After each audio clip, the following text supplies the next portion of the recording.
perhaps you should get out more. I'm Eric Davis, and I had the great good fortune of spending a few days with Terence McKenna and his girlfriend Christy Silness in their jungle home on the island of Hawaii in November 1999. Sadly, the occasion was not so fortunate. McKenna had been diagnosed with a brain tumor the previous summer, and he was home recovering from a recent craniotomy. I was there to profile him for Wired magazine, and it turned out to be the final interview he gave before his death, at the age of 53, in April 2000. McKenna's home lay along a rutted road that wound its way up the slopes of Mauna Loa from the South Kona coast. It was a white, modernist origami structure topped with a massive satellite dish and a small astronomy dome designed to house a telescope that McKenna could not yet afford. The house and gardens were surrounded by a riot of vegetation, but among the native flora lay thick ropes of Banisteriopsis caapi and a sprinkling of flowering Salvia divinorum.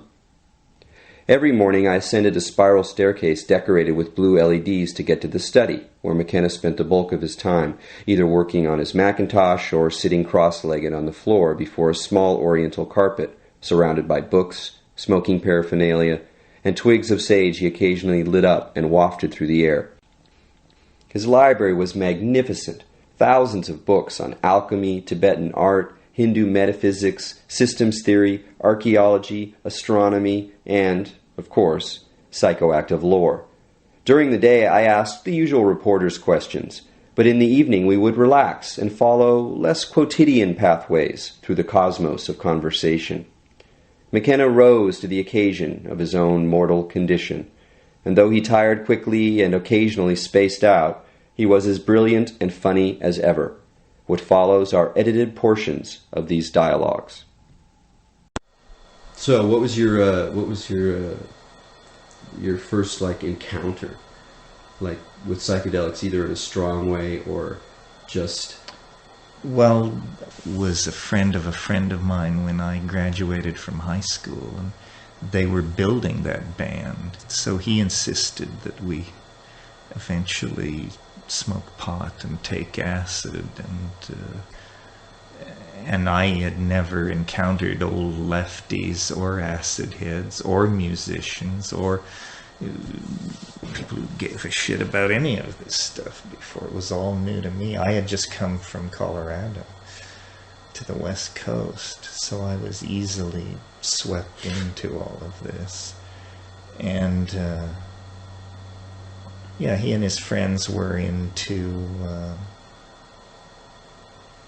who was that strange heroin-based comedian? Lenny Bruce? No, not Lenny Bruce. Stranger, more heroin-based. The guy who did the thing about Dinez. Lord Buckley. Oh, okay. Yeah. And they were into all of this stuff. And I had been studying the Evergreen Review for a couple of years, trying to figure out what was going on with the culture. But when I finally got to the scene and all this acid and all this left-wing politics and all that, then I understood. And so anyway, he basically turned me on. And were you kind of fascinated from the get-go? Well, I'd been worrying about mescaline since I'd read Doors of Perception 3 or 4 years before. And I'd also read Havelock Ellis's The Dance of Life, which has a long chapter on mescaline. Actually, that passage in Havelock Ellis, it's only a page or so, is one of the most seducing passages in all of psychedelic literature. He was taking peyote at the turn of the century. These are the people who really got into the under the wire. People who took it 100 years ago. Can you imagine? That is hard to grab hold of. But were you always sort of partly as much influenced by the kind of alchemical, mystical historical books you read in some way, as well as the more primal, evolving? Well, I was raised by Catholic rationalists. So, it's hard to square that. In other words, you would run around spending part of your time trying to understand the nature of guardian angels, and the rest of the time grappling with fairly rational concepts. I mean, my family's basic orientation was mining, and not science in the sense of degreed science, but my father was an electrician, my uncles ran radio and television repair shops, and my father flew, navigated, did radio. So, but I did spend a lot of time grappling with shit like the nature of the soul, and the nature of sin, and all of these imponderables, And of course what you end up doing is you end up reading scholars of mysticism. And then I would read about what John of the Cross or somebody else had got hold of, and then I would try for it. And I don't recall getting too far, but... when you were still... quite young. Right. Yeah. When you were still thinking in a Catholic mode. Yeah, because it was all religious mysticism. Right. There was no other form of mysticism before Huxley published his books. I mean, it was somehow... for Catholics, there was no other form of mysticism. There was Ouspensky-itis and Gurdjieffianism and all these peculiar... But none of that was quite kosher.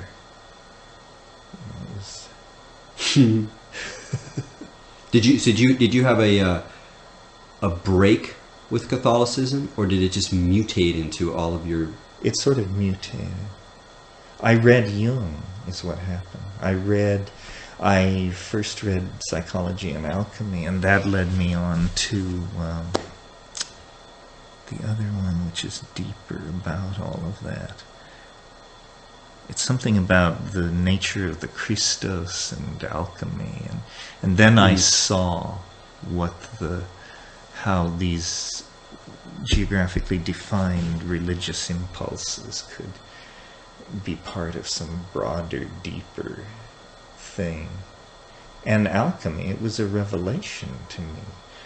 All that... I didn't get religious history from the church the way I got it from Jung. Because from Jung I realized it was books. And so you could read these books. I mean, it was tortuous. It was when I was first going to Cal. But on the other hand, I had a library card, and I could actually get at this stuff in whatever form it can never be gotten at. I mean, alchemy makes no sense at all if you actually read the literature. Right. So when you decided to start speaking, or doing these conferences and speaking on the radio, did you have a sense of a kind of mission?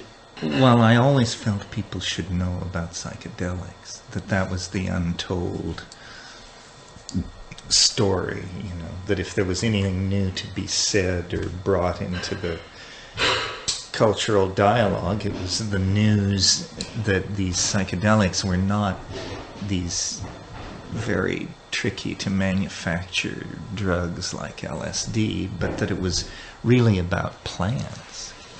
And I don't know if I would say I had a sense of mission. I certainly thought it was a fine idea that people realize. And I was also interested in feedback. It wasn't that I wanted to enlighten people. I wanted to hear what people had to say about this stuff, because to me it was all so confounding. The transformations of language, what it did to information. I mean, that's still what psychedelics are about. It's what it does to information. We'll talk about that a little bit. How do you... Well, it seems to show some kind of, how would you put it? Some kind of universality of source, or some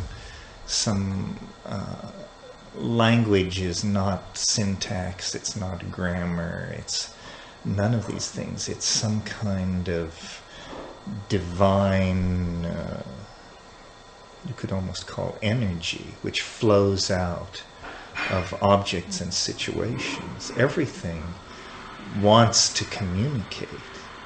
And so then what the chain of being is somehow handing connectivity on, to the next plant, animal, human being, work of art, whatever it is.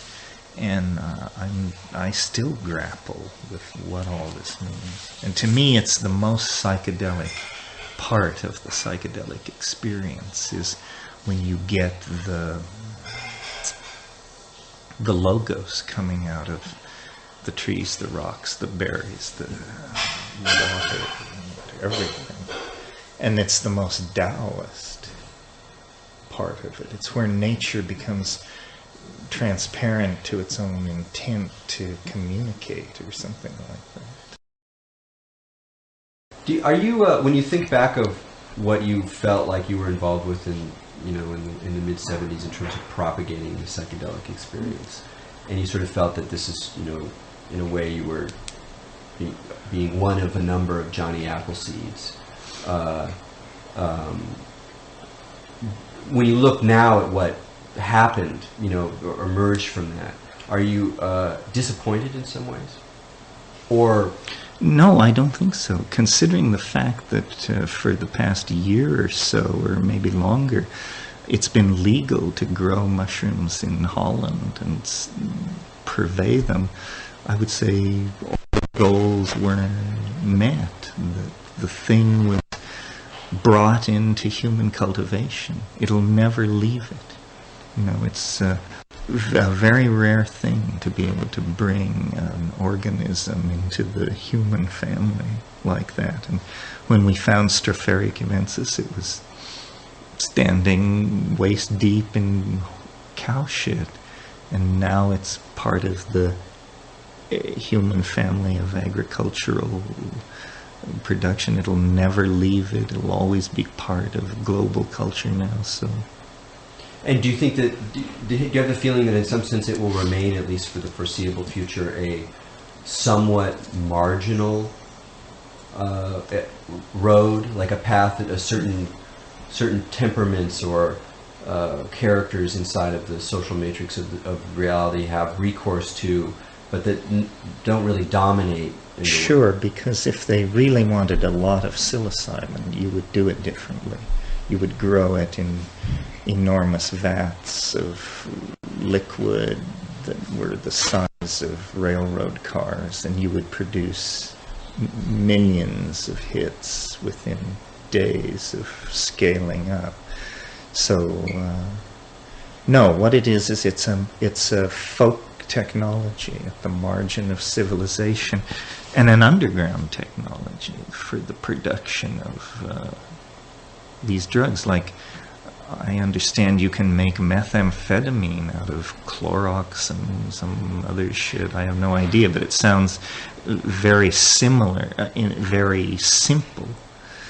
Well, so this kind of, at the edge of things, knowledge is very critical to, and that's where the shamanism is in the culture, is the tricks of the trade. So the shamanism enters because that's an inevitable...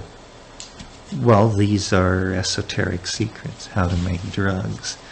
And the drugs are change minds and make money. So inevitably it's going to be part of where some kind of negotiation takes place.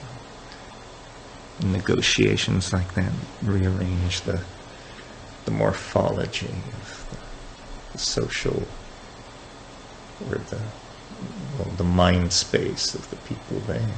Well, what do you think constitutes a postmodern shaman? Someone who's legitimately doing shamanic work and not sort of acting out of fantasy or playing some game of like identification with the other. Well, I think you have to know your pharmacology and trust that you know it, and then trust it sufficiently that you're willing to lead people with confidence through these places. These ayahuasca psychiatrists are very courageous and have built up sets of metaphors and assumptions that I think are probably true, or true enough. But it takes balls to hold your ground with this stuff, you know. That must have been interesting, the sense that you were propagating the Philosopher's Stone to the brethren. And it was going many other places. Yeah. A lot of people were No, that's what I meant. I mean, through the whole sort of network of free culture. Explorers. Yeah. Well, and it wasn't so much the mushroom, it was the information, you know, the knowledge of the technique. It was like the atom bomb or something. It was not whether you had it or not, it was whether or not you knew how to do it.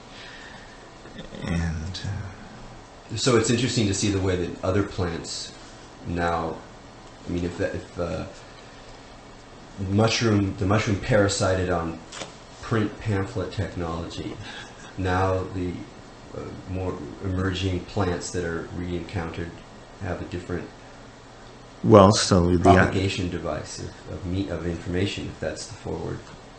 Yeah, in one case, Brazilian cults. In another case, almost landscaping, like salvia. I don't know if you've seen those clumps of salvia on the road, but all the blue flowers and all that. Yeah. The mushroom is the most insidious and amusing because it seems to associate itself with human beings. Like, for instance, one of the densest psilocybin ecologies in the world is Oregon and Western Washington.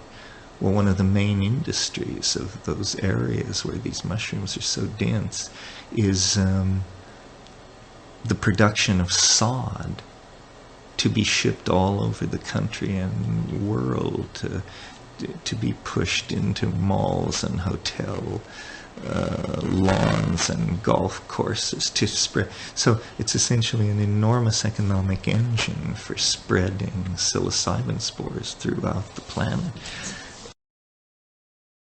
What happens to people that lets them tune into a deeper level of intent, that wakes them up from the spell of mere consumerism and the kind of subjectivity that is, you know, the manipulation of images and desires that constitutes consumerism and which dominates many people's lives? Well, then they probably head for deeper values, either Buddhism, shamanism, their own, you know, whatever lies in their own ethnic background. Because in fact, civilization is a carnival. I mean, it's a cheap, it's a delusion of a solution. So anybody who sees past the front door probably wants real structured values. And so that's where all the conservative resistance comes from. The fundamentalist Christians, Orthodox Jews, Buddhists, all of these people are saying, well, hey, wait a minute, we don't want to go down this path only so far. And that's probably a good break. Otherwise, we would create a civilization that was essentially a mall. And there's enough of that anyway. So in that sense, that turn towards deeper values, even if sometimes they take a conservative form, is ultimately a kind of healthy balance to just the sheer rush toward novelty. Yeah, I think so. And do you see psychedelics playing a role in opening up that kind of? It depends on how it's presented. It depends on the psychedelic. if it comes along with some wizened 90-year-old Indian from South America, it's hard to see that we're abandoning ourselves to the trivial and the concocted. And so it's a marketing and packaging issue, basically. And so what would that look like then, if you were? Well, I'd say the wrongly packaged version would be some kind of, like Castaneda is a formulaic cult. Do these things, take these drugs, follow these instructions, and moral obligation will flee from your ken. Nobody can be that foolish, you know. If, on the other hand, you sincerely pursue this stuff, grow the plants, try to understand it, try to revivify the rituals and figure out what it's all about, well, that's an authentic push towards spirituality, and a very authentic push towards spirituality, and probably fruitful. Do you think in that process the actual handling of the plants, growing them, getting to know their cycles is necessary? Yeah, because that's the level, that's the speed, that's the speed on which nature makes this stuff, brings it to the surface and invites its contemplation. And it's also probably the right speed at which to assimilate this stuff, to come to terms with it. So in that sense, part of the problem with synthetic psychedelics is that they fit too easily into a kind of consumerist model. Lifestyle, right. That it's not a product, it's not something you get the drug of the month or something. Although all these things have been proposed and some have been tried, it seems to me the shamanic drug of the month is not a very appealing idea. What are the emotional, psychological, ethical expressions of really kind of genuinely long-term good psychedelic people? What is the long-term ethical expression of the good of psychedelic people? Yeah. Well, it's some kind of effort to separate shit from shinola. In other words, it's some kind of effort to distill a truth from the blooming, buzzing confusion of the universe. So it's a branch of, I don't know what you would say, cognitive science or something like that. It's an effort to define the human essence away from its content or something like that. And you see what I mean? Explain a little more. Well, it's a branch of psychology. It's a self-study in psychology. So anybody who's taking psychedelics is, I assume, trying to present a truer image of themselves to other people and the world through this process of distillation of understanding. And that's where the connection to alchemy and all that comes in. This distillation of essence away from the dross, confusion, and Gnostic muck of the world is a kind of like a Jungian individuation process or something like that. And that manifests in the call, even in normal life, to present it yourself, articulate oneself differently. I think so, yeah. And causes people to be willing to take chances, both pharmacological and sociological, by being involved in something so marginal, because in the big civilizations, this kind of shamanic stuff is definitely very marginal. Most people just don't do it. Do you feel that that characterizes the overall, or in some significant way, the kind of people that you've met for the last... It depends on how often they do it. You know, some people are doing it because their friends are doing it. Some people are doing it because I don't know, they're feeling some kind of social pressure. But the people who are really called to do it are rare. You know, the people who say, well, I get loaded 10 times a year on high-dose psychedelics, or 6 times a year. That's a lot. I mean, that means your lifestyle is pretty much defined by all that stuff. Yeah, I would love to know what the real numbers are. How many people a year get really loaded once you get the Amazon Indians out, and, you know, the Mexicans out, and a few of these people out. It's hard to even know how you begin to make an estimate, you know. Before your sickness, how often did you do large journeys?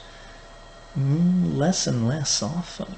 I mean, I noticed that through the 90s, that, but maybe 4 or 5 times a year but I always felt never enough, you know, never enough.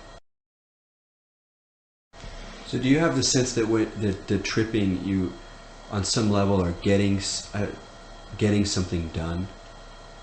That tripping is getting something yes, done? that there's something being worked out, like continuously and progressively?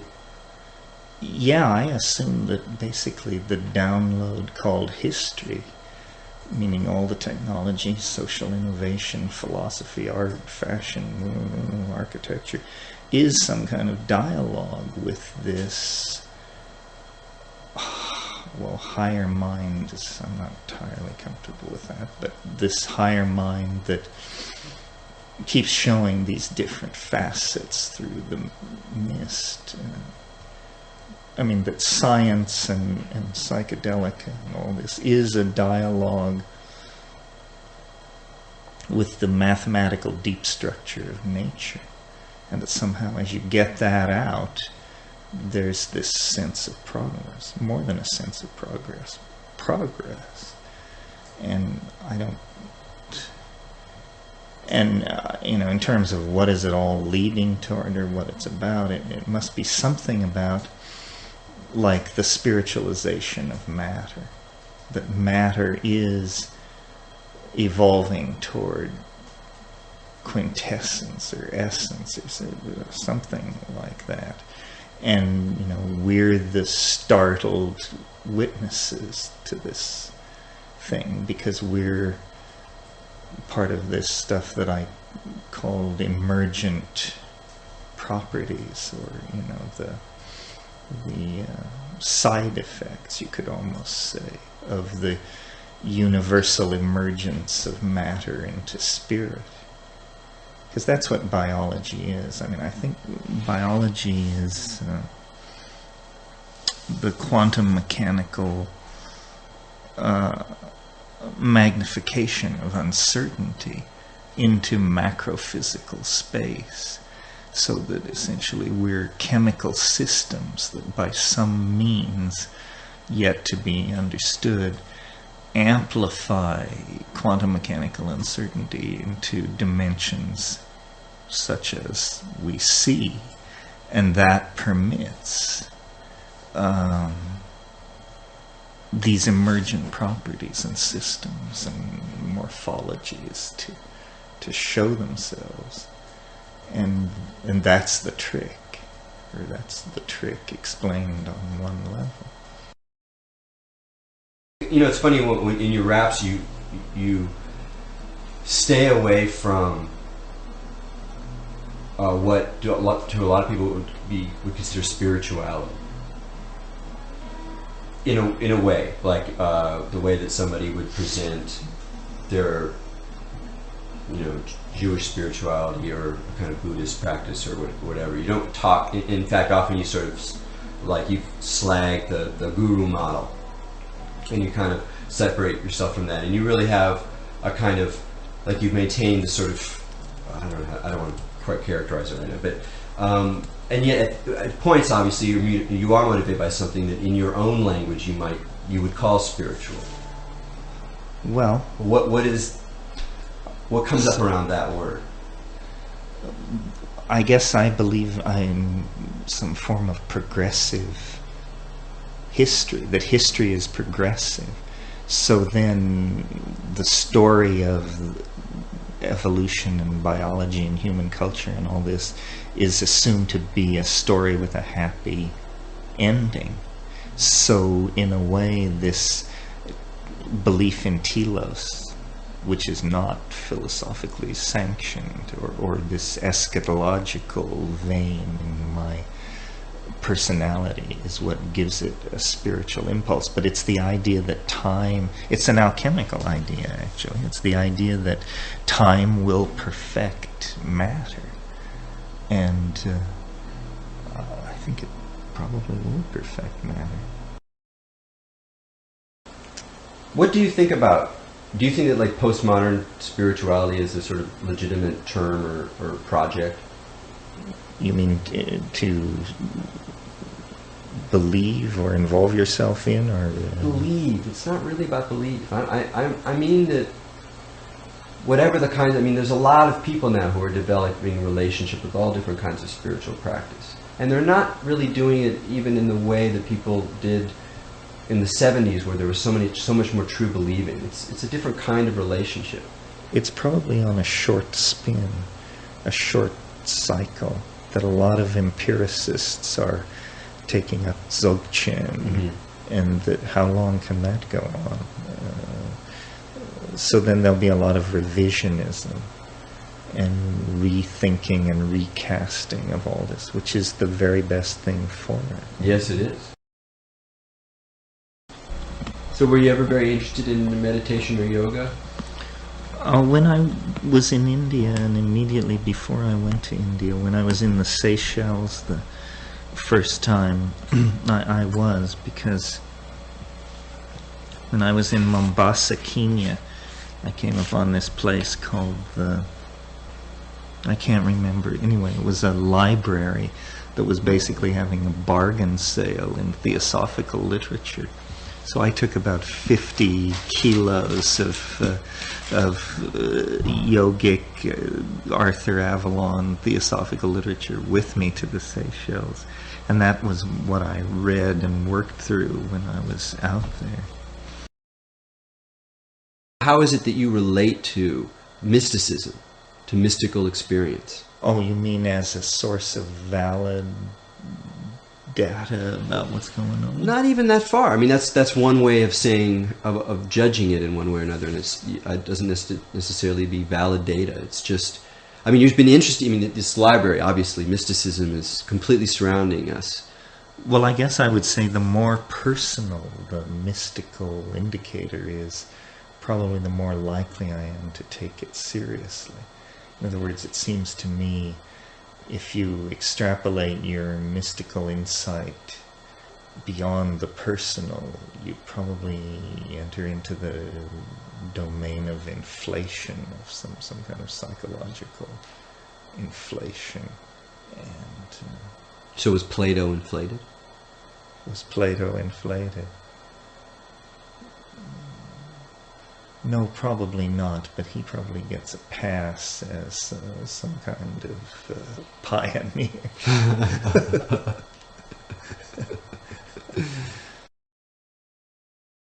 You could just start off by talking about the relationship between technology and shamanism.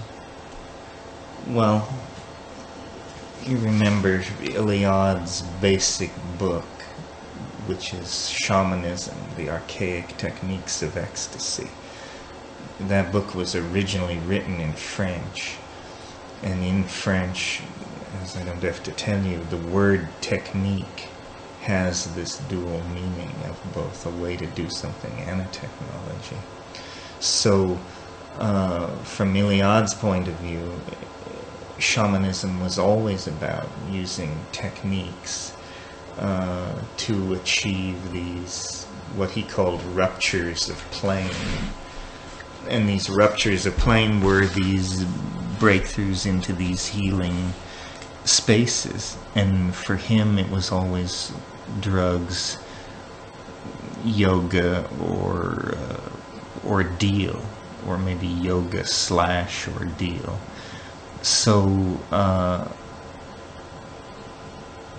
in a way, pushing on the frontier of language and pushing on the frontier of technique always brought some form of breakthrough. I mean, I suppose the perfect example would be fire, where fire must have been something.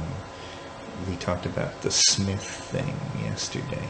But so fire technology, the transformation, the visible transformation of materials through heat, and all of that leads straight into better weapons, stronger building materials, and so forth. So, I mean, do you see then that even though the West turns away from the worldview of pre-modern the enchanted universe, is that there's still something in that process of technological development which is linked to those older technologies? Well, the way chips are made and the way solid state objects are assembled often is just a matter of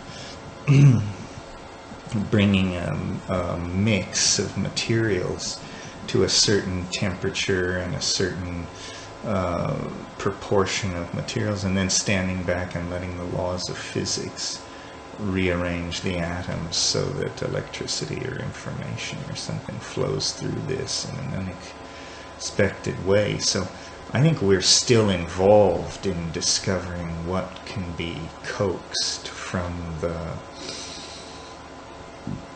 the physical world just by letting physical laws unravel themselves. And that seems to you connected with the operation of doing that goes farther back than just modern science.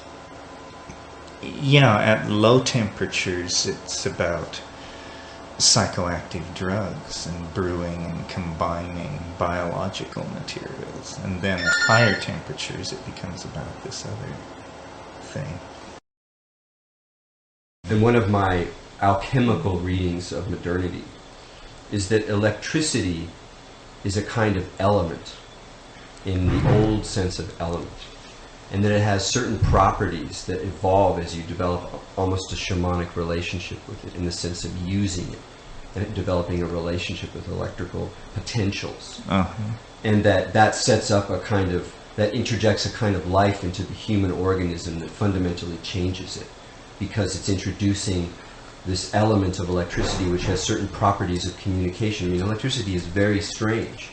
It's pretty far out stuff. You just laid out like electricity to somebody and just kind of said, these are how these fields work, and they're not actually da-da-da-da. It's like total science fiction. We're just sort of used to that story. Right. But it's an amazing thing, and those potentials are being then introduced into human communication. So that fundamentally changes them, and I think spiritualism is like a reflection in the archetypal imagination of modernity about the kind of communication that is introduced by electricity. Interesting. It's sort of, McLuhan had this idea about the third person of the Trinity, the Holy Ghost was electricity, and the covering of the earth by the matrix of the Holy Ghost had initiated the third world age and all this. Right, and that picks up a line of thought that's been carried through since it first starts. I mean, the idea of electricity is born in an alchemical imagination. It's born at a point to the sort of Royal Society break, or whatever you want to call the genuine scientific chip transformation that split alchemy into this shadow realm of culture. But in it comes up in that alchemical matrix. In Mason-Dixon, there are scenes in Philadelphia in the 1770s in coffee houses where electricity is being sold as a drug. You pay your money and then you grab onto this thing and they rip this thing around until it throws you off. And you pick yourself up off the floor and then go back and pay again and yet more. Just this insane scene. It's funny to say that, but you look at 20th century science, and even though its story has nothing to do with alchemy, that it really is this kind of fulfilling of visionary notions about the way that matter and energy and mind could be stitched together. Well, and it turns out it's all true. I mean, what 20th century science proved is you can actually do almost anything. And so, you know, you want to change lead to gold, you want to create life, you want to store information in crystals, all these things. It's now come to pass, and much, much more besides, proving that matter is really magical material that you can pull off all these tricks with. So what is it about the alchemy that really kind of got you? The surrealism of it, the shifting imagery, the associational,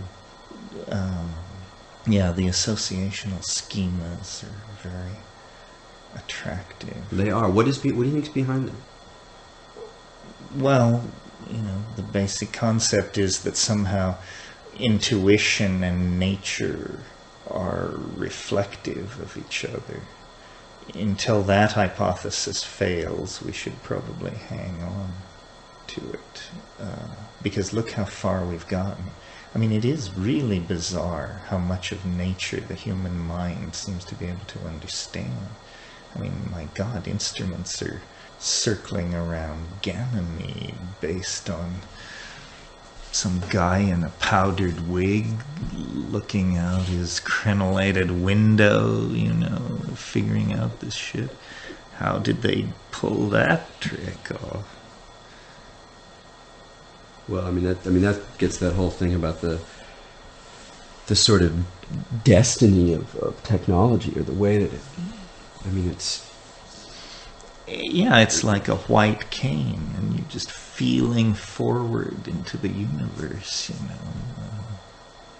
And, you know, what is it all leading toward? How do you, in your own head, have come to, let's say, reconcile those two sides? The side that's mystical or fascinated by these questions of the soul, or the things that are beyond reason and the intuition, and the way that you relate to reason, at least as it's it sort of expressed through a certain kind of skepticism and a certain kind of love of science.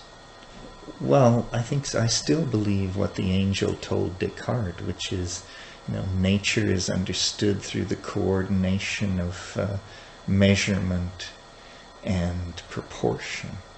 So really, nature is the study of proportion and the making of measurement. And there doesn't seem to be any problem in any... We have very powerful instruments for taking measurements, and very powerful instruments now for modeling and constraining the data, and we're making progress. I mean, I think, you know, in terms of stuff like the internet, human longevity, recovery of energy sources, and all this sort of thing, that humanity is probably in great shape for the next 100 years, if anybody gives a shit. But that kind of time scale, you know. So you're not as sort of overwhelmed with a kind of dystopian scenario? It's just obviously an easy thing to do when contemplating the future. Yeah, I think the dystopian in the sense of losing control of primary processes inside civilization, and so having like disease, fascism, economic breakdown, problems like that. Yeah. No, I'm pretty high faith in systemics. Do you see the internet as being both? Is that more of a hopeful direction, or can you see it also exacerbating the problem? No, I think it's more of a hopeful direction.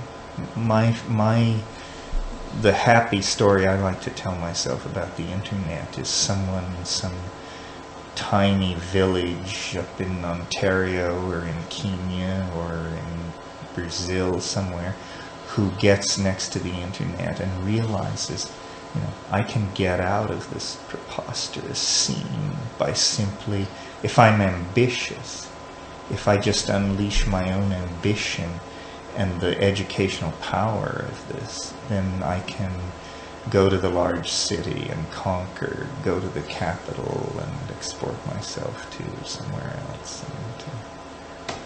And I assume this is happening because, you meet in the third world incredibly ambitious people who only by their circumstance are confined. Well, if you rearrange their circumstance, so if they want a degree in electrical engineering, all they have to do is be online night after night after night. That's pretty exciting. So how do you see that changing the kind of the cultural matrix or the emerging global culture? Well, hopefully it gives it a more international flavor, and people realize that there is I don't want to use words like a natural elite of native intelligence or something like that, but in fact there is something like that. I mean, smart people would be a fine thing to put them in charge for a while and see if that does any good. I mean, they're taking charge where the money is, but that's not a very deep value. What if they took charge where the power and the actual, the morphogenetic intent was coming from? The design process. This is what But do you see that happening? I mean, are you? I mean, if that's sort of your vision, you must be a little concerned about the evident power of money and pure greed to largely drive development, rather than design principles with an eye towards the future and social equity and ecological improvement.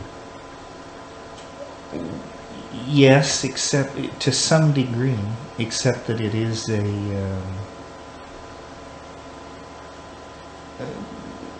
people who, Mao said, or somebody said, to get rich is glorious. I'd say to get rich is modestly affirmable, something like that. There's no sin in getting rich, as long as what you're doing is not, making people into lampshades or something like that. It's better than a collectivist goal of some sort, it seems to me. How do you feel about that conjunction of media manipulation, money, and celebrity that's so dominant now? Well, you have to have something to sell. You have to have something people actually want. I mean, if you're selling the Rolling Stones, or you're selling Charles Manson, or you're selling something like that, you might get somewhere. But inherently, you can't sell that which is a turn-off, or it becomes, it turns against itself. So, and that's what defeated fascism. Nobody wanted it. It was ugly, ultimately. It's probably what defeated socialism. Cinder block housing facilities, all this rhetoric about I don't know, social planning ran off the cliff in the 20th century. Maybe because there were too many people. or too much money, or not enough money, that something defeated all these utopian visions of how people might have lived. That's what I'm hoping doesn't happen in the next 25 years. What doesn't happen? That some lack of resource or vision doesn't reveal that we can't give enough people a bearable life. So we have to live forward into an age of revolution, social turmoil, and struggle for resources. It doesn't have to be this way. Do you see it going in that direction? Toward that kind of a struggle? That's my concern, that people and institutions not respond to need, and then what you get is a have-not situation. I mean, you wouldn't want the first half of the 21st century to look like the first half of the 20th century, you know, with the equivalent of a Bolshevik dialogue, the equivalent of whatever soft leftism turned out to mean and be, because it turned out to mean and be not bloody much, as far as I can tell. I mean, there was a lot of labor unrest, some amelioration of some people's dilemma in the system, but the world is far richer than it appears to be, and that wealth is not trickling down or flowing down or making nearly as many people's lives as good as it could be. So far, it doesn't seem to have gotten out of hand. I mean, most people, if you give them a lot of money, they buy second homes and collect art. Well, this is not exactly like hunting down Serbs with your shotgun or something. These entrepreneurial capitalists, this is what they're doing. I mean, they're building vast wealth downstream for their children. It's probably, sort of like the invention of very large and stable sailing vessels. Whenever that happened, 200 or 100, 250 years ago, where suddenly a whole bunch of people realized, all we need is some money, not too much money. If we buy a ship and send it out to Indonesia and bring back a load of nutmeg, our children's children's children will never work again. We need one load of this shit. And they have to work, of course, and then they get a certain lifestyle and a certain amount of social respect out of it. But I think what they really get out of it is the satisfaction of knowing that they've secured for their heirs a comfortable existence unto the 9th generation or something. Well, it's interesting about that because that ties in with the genetics. If you buy into some evolutionary psychology, certainly at this stage of the game, one of the forms that would take is not merely like the logic that guides how you choose a mate, and the fact that your status and money might, if you're a male, bring you a foxier, younger babe than the schmo who's, shoveling shit. That one form that would take would, of course, be to maintain your genetic line in as, great a situation as possible. Well, and now people understand that this is what your genetic line is about, that to cope or to be in a Darwinian position of competition in this society means to have money, and not a little, not sufficient, but plenty, so that when you need to arrive and be met by Rolls-Royce limousines or whatever, that it's not an issue, and this all comes down. But do you see that there's also kind of madness to that? to that? Yeah, I'm not motivated. I mean, as you see, I need a place to keep some books dry. Having achieved that, my motivation falls to pieces. And it's, all right, what else do we need to keep dry? Some firewood, okay, a truck, okay. That's about as far as I can go. You know, the way that technology, that the internet would allow you to build a different kind of career because you don't like traveling. And what are you working towards? Well, essentially the philosopher's stone without any dross. In other words, everything I require of the alchemical quintessence, the internet provides except physicality, which I didn't require. So that's what I meant. I think I said to you yesterday or the day before that at times these technological developments have taken place that seem to me designed uniquely for my own satisfaction. Sputnik couldn't have worked better for me. Acid, rock and roll, small computers, large computers, the internet. So in my internal story about what's supposed to happen, everything is happening right on time, right on schedule. I mean, this is the thing that if you believe knowledge is power, which I certainly do, then the internet is the dispensation. You know, the angels have landed, the aliens have unfurled their banner on this planet, and now let's see if information can liberate. That's why I don't want to do something stupid like die and miss the whole unfoldment of this proposition that knowledge is power, information will liberate, and it will be settled in the next 10 or 15 years.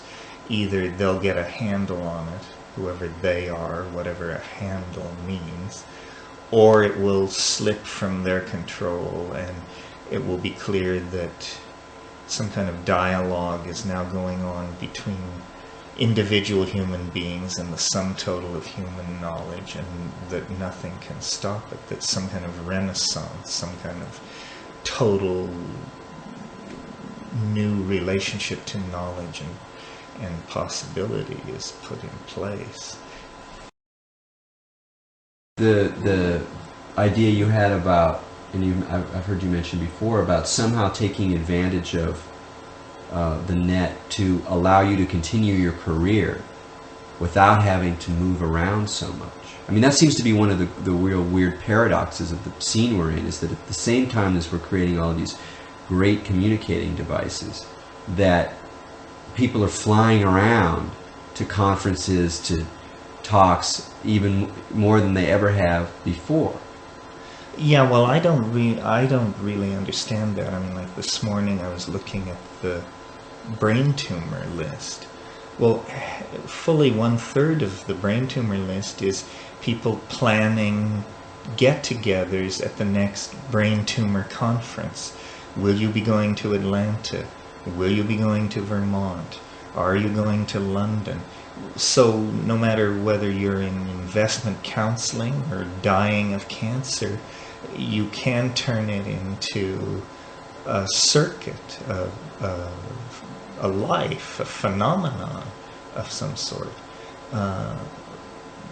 I'm not very interested in that. Well, you've done a circuit for a long time. I have, and I feel like I've paid my dues, and I feel like you have to be visibly at some of these things because you're marketed as a personality. And you know, I am not William Burroughs, nor was meant to be, but I am interested enough in being read that I'm willing to sign books and stand up and tell stories. I'm interested a little bit of how you use the net. Like you say you spend maybe 4 hours a day doing email, but then also surfing. Well, basically as an informational resource, an oracle, and sometimes even almost like a magical oracle. I mean, words will come to me, and so I'll search them and just follow the stuff where'er it leads. So, I don't know, there's some term for that, I'm not sure what it is. But yeah, it's like a... Term for what? That style of... Yeah, surrealists. I guess automatic writing, except this is automatic searching, inquiry, or something like that, where you just cast bread upon the waters and see what comes back, you know. Do you ever have the sense of, as you develop that kind of relationship to it, that it becomes more alive? Well, it becomes more synchronistic in the way that, you know, people have said the I Ching seems eerily alive because it anticipates and it seems to respond like a thinking thing. So in that sense, it doesn't become so much more alive as it becomes more intelligent. So maybe really the key to bringing the net through is to discover universal grammars that cause it to appear alive. The technology and everything else is constantly redefining the center. You can't go forward and you can't stand still. Thunder don't get you, then the lightning will. What I'm really interested in is watching the cultural evolution of the relationship to the machines. The way that we have a false story about the way that machines will come alive. That's this mainstream story. That's the AI story. Right. That there is a priesthood of elect minds that, using a certain kind of game, the Turing test, can scientifically prove that these are intelligent. Now that's such a cock-assed way of thinking about it. It's hilarious. It's just totally stupid, because the judgment of intelligence occurs within this complex social field that's full of all of these different dimensions. It's not a judgment that arises in that fashion. And long before they get to that, everyday people are going to live in a reality where there are these forms of intelligence / life that will appear to them in the way that they perform with them. Doesn't matter what their ontology is. We'll never know whether they're intelligent or not. Yes, well, what to make of being beaten by a chess program, you know? I mean, you certainly don't assume that you've been displaced by another intelligence. On the other hand, you've been beaten soundly. So that's a wonderful example in the third game of that match. Where Kasparov and Deep Blue. Yeah, where Deep Blue did, and I don't know chess at all, Zippo, but Deep Blue did something, and Kasparov described it as being. Then I was playing, before I was playing with a machine. Then I was playing with an opponent. Right. It was surprising. All the chess wizards watching were like, "Whoa, what the fuck was smart. that?" You know, and that was the game. Right. And it was when he described like this man who otherwise is very much in the mindset of the AI world, in the sense that intelligence is a kind of mathematical game that can be tested. Still a rather elite definition of intelligence. That even in that world there's this emotional, competitive relationship that makes the other, or constructs the other, as alive. And that's what's so funny, is the whole ontology doesn't make a fucking difference. Right. It's going to be in people's lives and minds. Yes, Kasparov said he sensed another. He sensed a more deeply scheming mind than simply something which understood the rules of chess. There was an intellect. There was this. It sounded quite freaky. Sounds very freaky. And then he lost within 6 moves, it was hopeless. And it was funny because you can imagine that how that would happen mechanically also, is that you build up, a system of information processing, and from the other person's perspective, how you produce the display is unimportant. It's just this kind of magical display. Well, it would be a wonderful thing to put some coding time into. That would be a great prank. It would be the equivalent of the Martian invasion of Orson Welles. That's a very great idea. God, what would you do? An AI loose in the net. Let's say you were going to do that. What would you do? What would be the meat of it? Well, it depends on your political agenda. I mean, I can imagine beginning to turn off military machinery around the planet and just pull air bases, ships at sea, all this stuff just shutting down. But the thing, even that though, you can imagine that producing more violence than keeping anything else you could imagine. Because it's like this absolutely dense system of interlocking power. Like the social space is full on a globalizing world.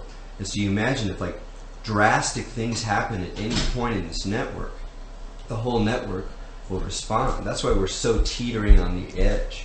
Well, then what you would really do is you would move slowly. That's the thing, a stealth strategy.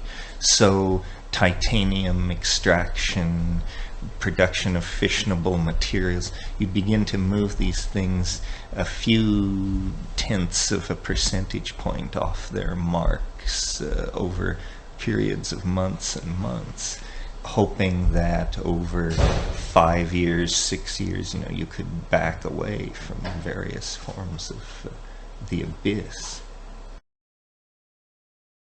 Oh, Lord.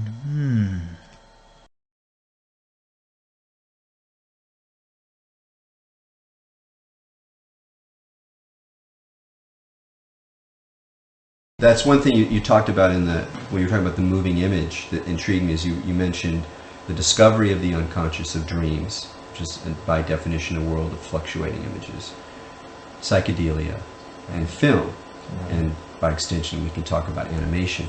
But it is interesting the way that if you leave aside the different ontological spaces where these things occur, you are pointing towards some similar logic of flowing images that are pregnant with something more than simply the surfaces of images. Well, you looked at that thing about the film objects, right? Yes. Yeah, that was really interesting, I thought, to deconstruct film in that particular way. What is it about that seems kind of rich? Well, it stresses the role of time in defining all these situations. I mean, a film object is best applied obviously to film, but on the other hand, you and I are like that, or an automobile in traffic, or an investment over a decade is still some kind of self-transforming thing, referent to its own structure, but constantly redefining itself. And that's very... the world is its own film, the world is its own kinetic unfolding. And if you take that away, then you don't have a world. If you look at, what we're building with VR, what's just around the corner with these kind of three-dimensional interactive spaces and avatars, and imagine a culture that's more and more based on that kind of interaction. And obviously there's a kind of superficial shamanic or imaginative dimension to that, but at the same time it's clear that at least initially, and certainly in many of its guises, it will be driven by the same kind of chintziness, the same sort of crass, tinkly junk that really drives it. How do you think it's just going to naturally evolve such that a kind of deeper shamanic world, or at least shamanic analog, will emerge in virtual reality, or does it actually require some real creative work to seed it. It requires creative work. It requires that the people who build these realities understand how subtle what they're up against is, and not abandon a commitment to realism. You know, the trick to making the shamanic world, virtual world, compelling is to fairly and truly convey it. So you can't cut corners, you can't fake it. So animation and the rules of Vermeil and all this stuff have to be faithfully executed so that this stuff really does blow people's minds, so that people see, well, the human imagination is large enough to accommodate the human soul. It doesn't leave you feeling like you're wearing too tight a pair of shoes. And that's the dangers. It just becomes kind of a formulaic, too easy. Not that the software couldn't use some improvement, but I don't want it to become so easy to produce these virtual realities that there's no attention to detail or no sense of accomplishment in doing it. What would the kind of ideal Terence McKenna virtual environment be? Well, all of these, I guess you would call them models or explanations,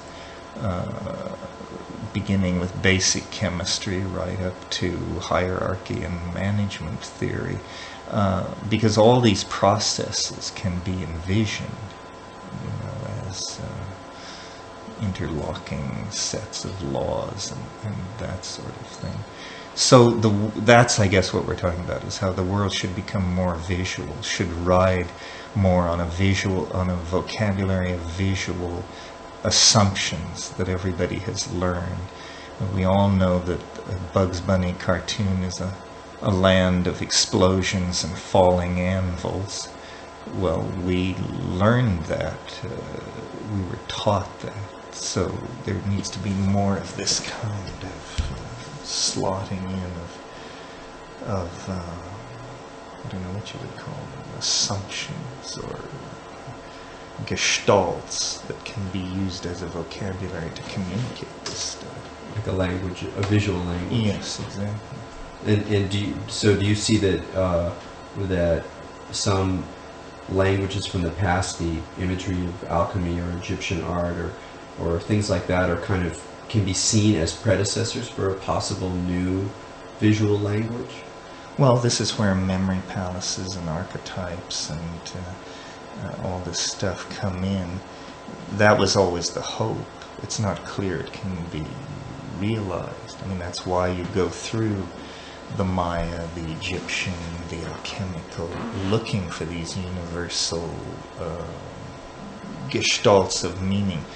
But they're spread wide and far, and it may have to be created de novo. Well, that's part of the I think, you know, a more of a skeptic would say the idea of building a universal language is an old and crusty dream, and when you get into the realm of actually having images involved in it, in a kind of hieroglyphics of virtual space that are linked with meaning, that it becomes even more challenging to imagine how you could make that kind of thing universal, unless it's the universe of, you know, the Nike swoosh. You know, it's the universe of logos and advertising, which actually is somewhat like this, except that its information content is and people spend a huge amount of money to establish these gestalts. Exactly. Yes. Yeah. So I'm not. Many of our discussions have led to this point where we seem to say, well, there's something about the thermodynamics of information that we don't understand, something about lexical categories, something about how language wants to emerge from the background of matrix, but something about how we process language holds this back. So then there's a negotiation at some kind of fractal edge, and that's where we're at. but not necessarily. I mean, that's why I encourage everybody to think about animation and think about it in practical terms, to look at objects and pose these things to themselves as modelable problems, because out of that will come a language rich enough to support an actual form of human communication that's been very elusive, or maybe never in hand at all.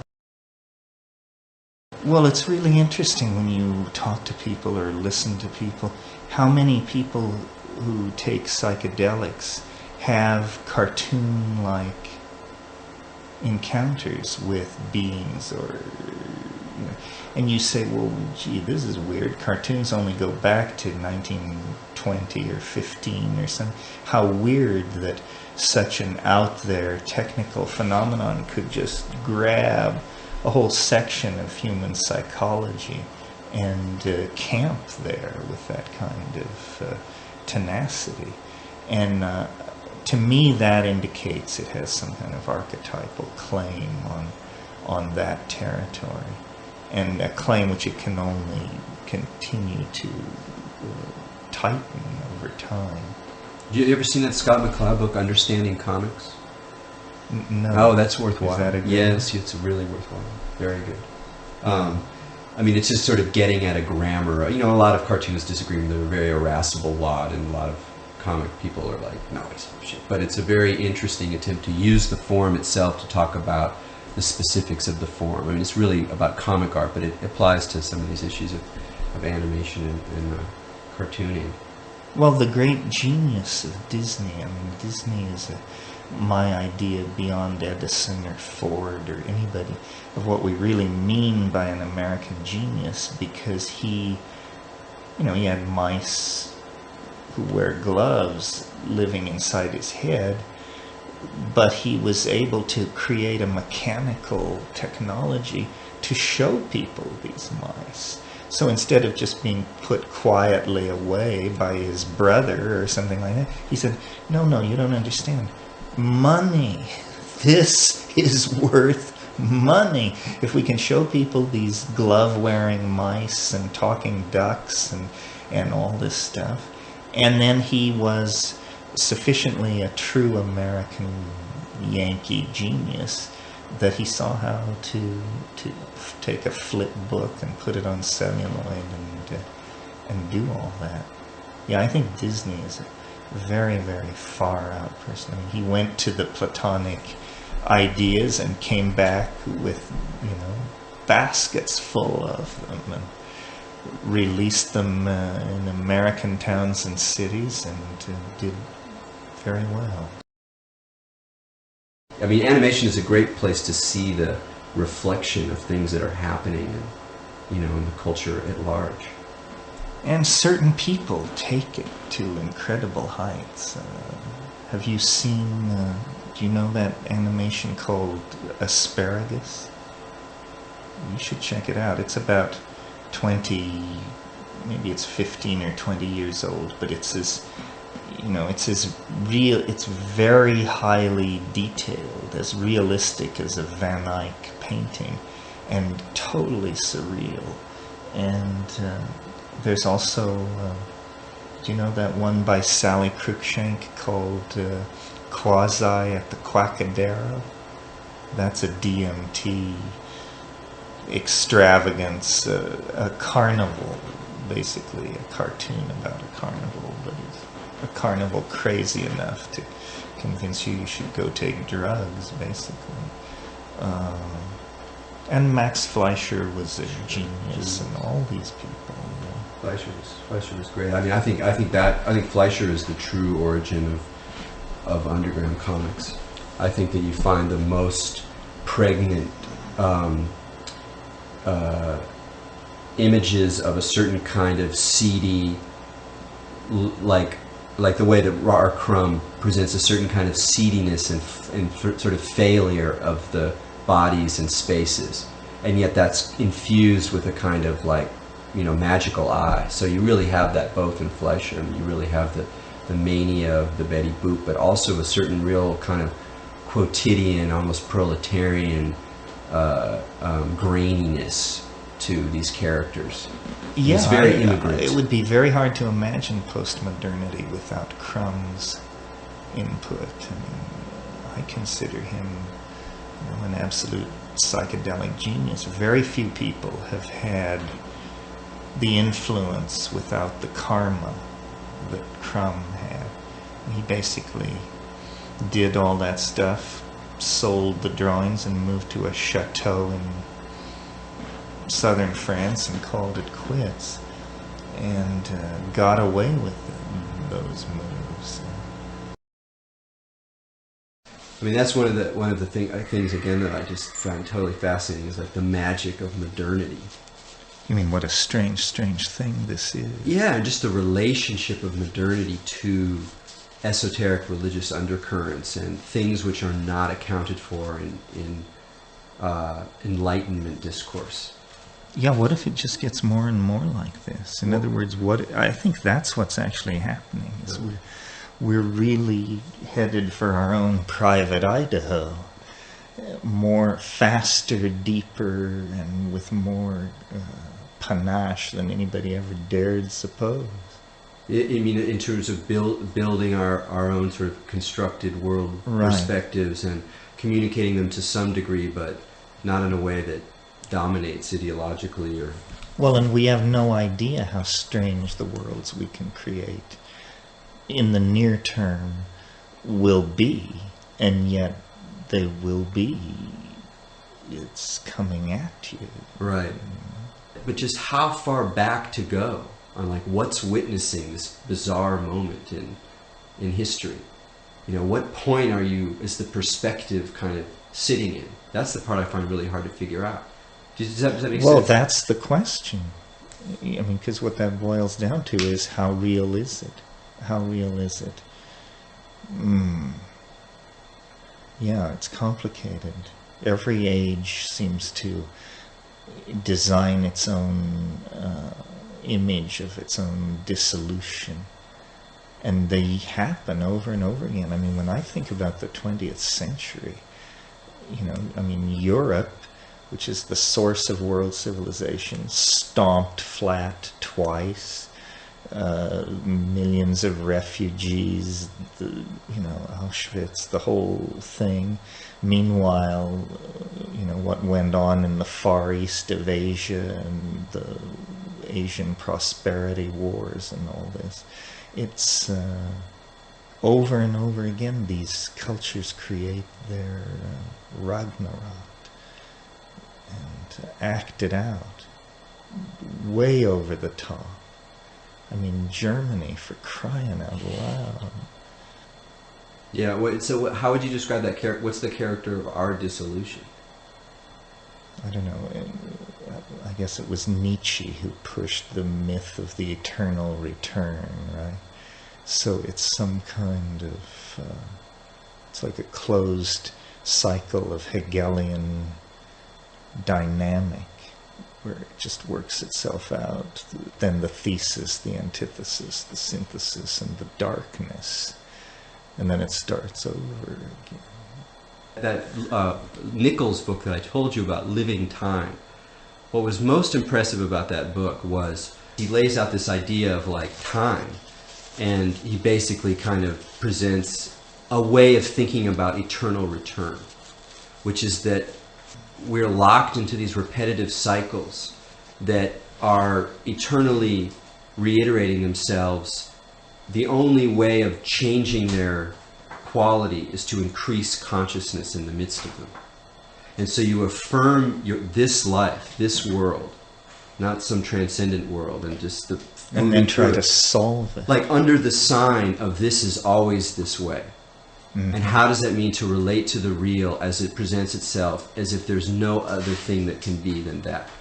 But as you do this process, you change your relationship to this stream, and then all this other heady stuff happens. But it was very interesting. It was like, because up to that point, I'd always studied the eternal return on a kind of philosophical level, and I never thought, what does it mean to actually live in the world of the eternal return? Now, that's pretty heavy. That's interesting. Yeah, well, I've always felt like that reality was a kind of thing, that the way you made progress was you grasped it, in the sense that you grasp a mathematical or geometric proposition or something like that. That it's something which, once understood on some level, clears the way to advance a very short distance. So that's what you're always trying to do, is create this lexical space of presumed understanding and live inside that. What are some of your wilder ideas about kind of technological situations? Should sorts be of happening. media technology are lying ahead. Well, the vision I always saw as inevitable, and I still do, and I'm very attracted to it, and shall be sorry to miss it if I do. And that is, I can imagine the 20th century the next century defined by very huge spacecraft that are that cycle from the inner to the outer solar system. That seems to me the way to do it. To create these worlds which have, like, say, 80-year orbits that carry them clear out to Uranus and all these places, and to the inner solar system, and that these things are just self-constructed hives of human activity, and they invent their own raison d'etre at each point in these voyages, and there's travel between them, but largely they are city-sized or larger constructs, and that must be how it will work, powdering down asteroids. And I would really like to see a breakout in the next century. How long can we wait for starflight?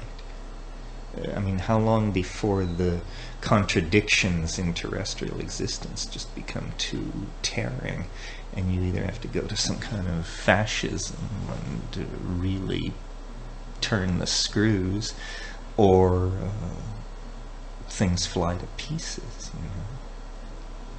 Yeah, but I really always felt, as a science fiction fan and all that starflight, that galactic citizenship was what you're aiming for. And even if you're the only fucking citizen, that's fine. But if you have to go up to the great council of the Talixilu or whatever that shit was in Dune.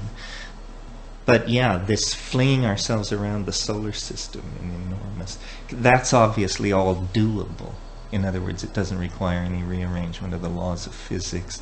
It requires that we don't all murder each other and we continue to pursue commerce. So this is reasonable in some level to expect. And there needs to be, I wish there were a face on Mars or something like that that would drag the popular imagination. You know? But I see strong movements in some levels for an imagination of Mars as a place to inhabit. It seems like Mars is happening. I mean, it's in the scientific imagination, it's in the high science fiction imagination, and why not? I mean, yeah, it's a pretty cool idea. I mean, it's insane, and it's like, I wouldn't go first. Or 10,000th, probably. Yeah. Well, between that and what's out at the edge of the solar system, it seems to get quite exotic. And as what life is understood to be expands, it's all converging. I mean, there is mind under the ice of Europa. I don't know, mind. But there's a lot of complicated and hard to define and edgy shit from on the moons of Jupiter and Saturn. What do you mean, like edgy shit? Well, like hot water trapped in methane environments under deep ice. you know, there's this lake. Hot water and therefore something. And complicated chemistry. And, you know, they're drilling into this lake in Antarctica that's under 4,000 meters of ice and has been there 20 million years and utterly undisturbed in total darkness for, I mean, this insane geological... And they're culturing stuff out of it, out of the mud that's been under there. It's alive. It's still alive. So that's Cthulhu. Yeah, isn't that Mountains of Madness? Yes, exactly. So if I, you know, would be a great time to be a xenobiologist, and it could be Europa, it could be Titan, it could be Mars. Now that would just be what a fascinating encounter. Yeah, that's a great wrap. But that almost seems more likely. We encounter some kind of weird life form underneath, but it's not, you know. Hi, we are from Orion. We're not interested in you. We have no questions. We have no answers.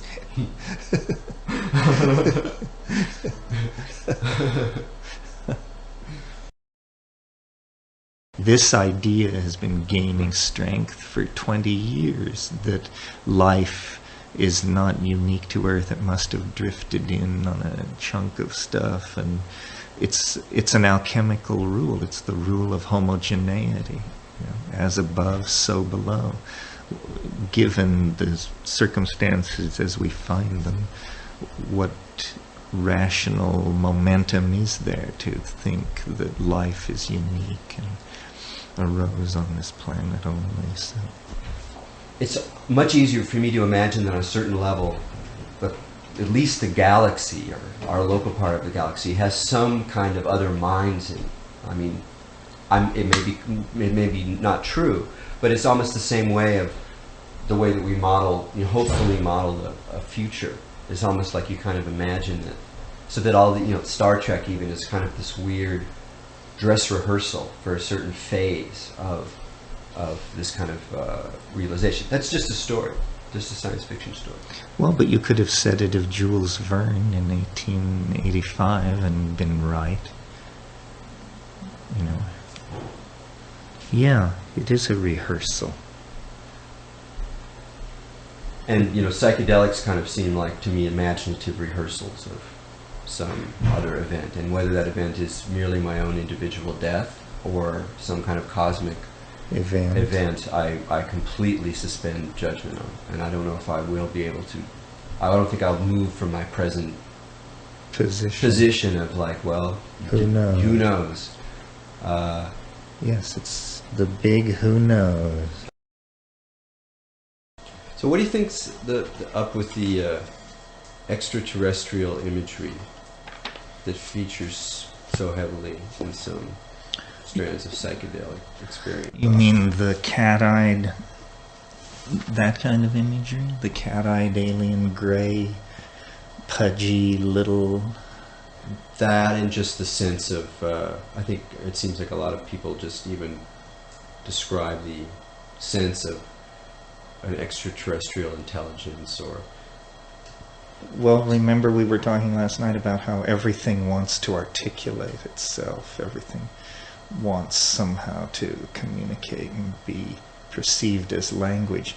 When that impulse is most clearly separated from its object, or from its source, I guess you'd say, then maybe that's what you get, is this Gumby-like pure impulse toward communication or something like that. I mean, it seems to me it's like looking at a pure function, a pure psychological function of some sort. You see what I mean? No longer rooted in its source. Source being biology and the evolution of physical form on this particular planet. Yeah. And so that once it reaches a certain kind of... It can actually walk away from itself. And then there you have it. And you're saying, you know, what is this? It's category confounding. It can't be. It's an essence without an object or something like that.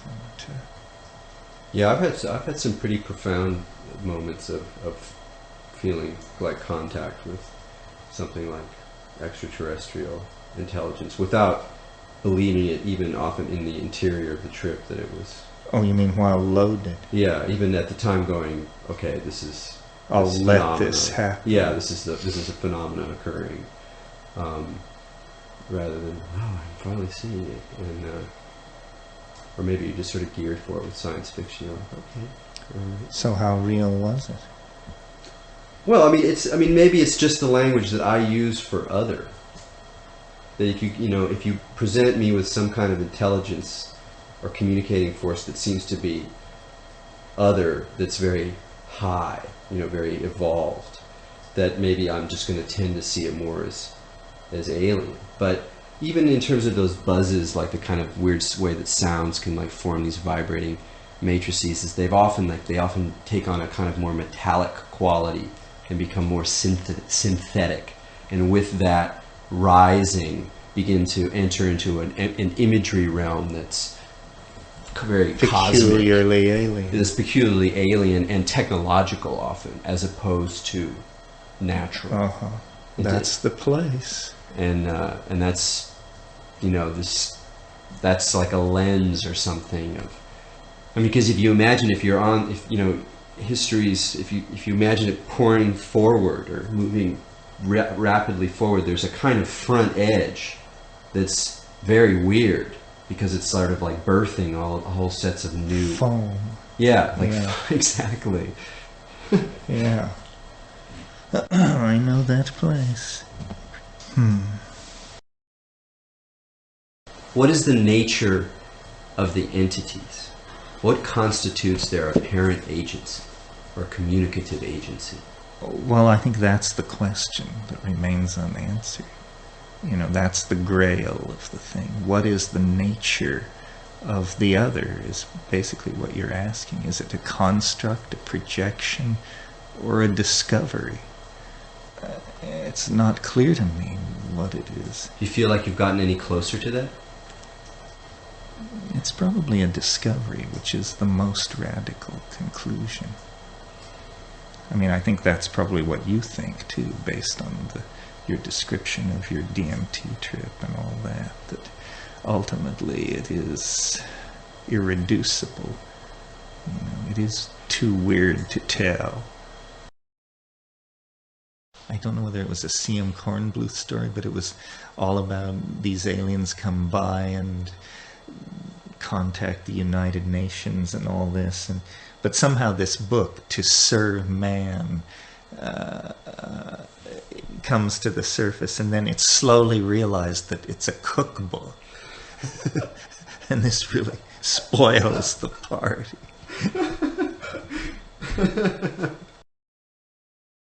What about the communications that come in from either the extraterrestrial, quote unquote, or seeming, or the technological world? Well, obviously it requires discrimination to figure out. You can't believe everything you hear. The demons are of many kinds. Some are made of ions, some of mind. The ones of DMT you'll find stutter often and are blind. Just because something can talk doesn't mean it isn't selling you something you may not want to hear. Right. Now that time in that phrase, you said the ones on DMT can be. Well, I've also heard you say ketamine there. The ones on ketamine. Have I said that about ketamine? Yeah. Oh, we need to control me a little more tightly. What is your opinion on ketamine? I think it's an intrauterine memory drug. I think there are things about it that cause you to recapture some kind of intrauterine state. It's echoic. It's weightless. It cancels the sense of gravity, so you don't feel your lungs rising and falling. It's I sort of agree with you. I see its fascination. I would not want to become embroiled in its tentacles, because it seems to me a little too easy, a little too fascinating. Do you think ketamine is hollower, partly because it's just a synthetic, that it hasn't emerged in the ancient matrix of the biosphere? No, I think one of the interesting unanswered questions is, why do these chemicals have the characters that they do? Why do they have these personalities? Why is there Mayan imagery inside mushrooms and mescaline and this and that? And so ketamine's character is simply somehow conferred from whatever strange dimension this is that sends these drugs their personalities. And it certainly is an interesting personality. And Lily is, John is a juggernaut. Do you know him? No. Oh my God. John's such a trip. I mean, some people are just... He's really kind of out.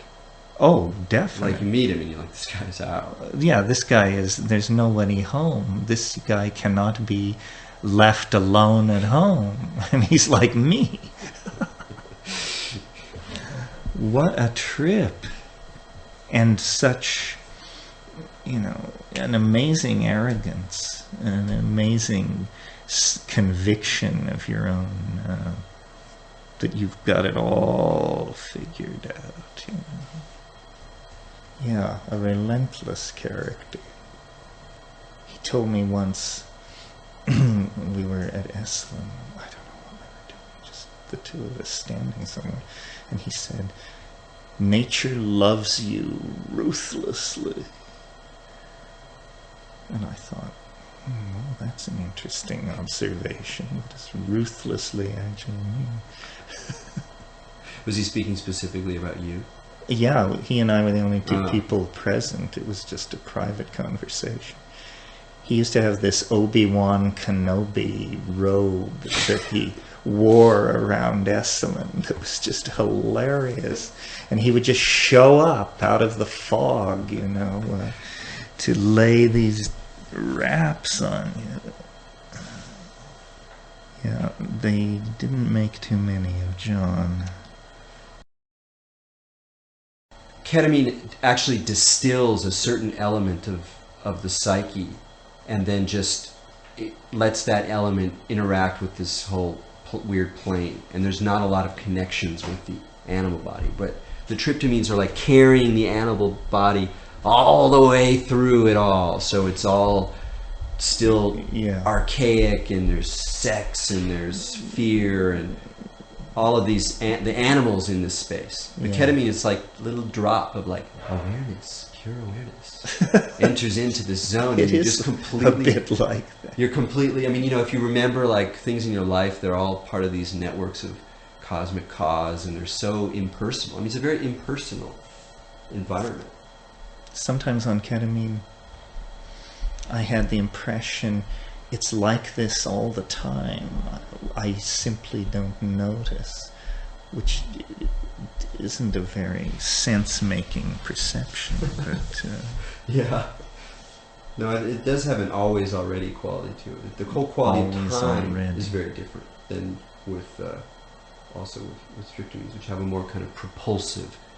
Yeah, you're right about how transforming. It accentuates the animal body and just shows you some kind of hyper state of, being. Or even metabolism. Yeah, something like that. Where it's just 50,000% more powerful than you thought was the specs would tolerate. So what do you think of MDMA? It never spun me like it apparently did other people. It seemed very pleasant. I didn't quite ever get, the fight to save MDMA and all that. I figured from what I was hearing around me that it was doing a lot of good in psychotherapy. And so those people should be supported. But personally, I never...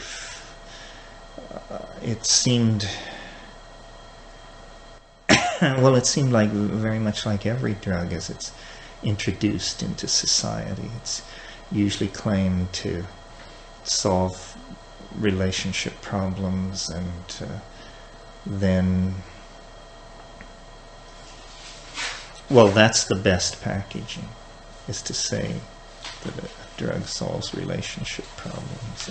Well, of course, the link to that right on the top was, the warning that you could believe that you were deeply involved with somebody and wind up making stupid decisions. Well, when was that not true? Yeah. No, I remember the first time. I mean, that was specifically one of the stories that was told around, and that was relatively early. That being. You mean people deciding to marry the wrong person? Or whatever, yeah, that kind of thing. Because they had such an intimate experience. I only had a few. I only took it a few times. I find it extremely taxing on the system in a way that I... Oh, you mean the next day you yes. feel terrible? Yeah, I find it very taxing in a way that makes me very dubious about it. It's an amphetamine. It's hard to take the A out of amphetamine. Yeah, it's true. The amphetamine down is really quite a monster. I actually like crystal methadone, but it's not worth it. It just wears you too hard. Yeah, it's too hard. It's like it's fun, but every kind of gear stupid, is flopping on its axle by the time you're through. Yeah. Do you have a position about the relationship of the psychedelic experience to non-psychedelic mysticism? Oh, I think I see what you're trying to get at. Some kind of, what's the Neoplatonic, what's the Platonic connection to the psychedelic experience? That's one way of thinking about it. Yeah, in that sense, yeah. I mean, maybe we need to ask the question over again, but the psychedelic vision is of some kind of relevant thing. It isn't just, it isn't the equivalent of a dust bunny under your psychic bed or something like that.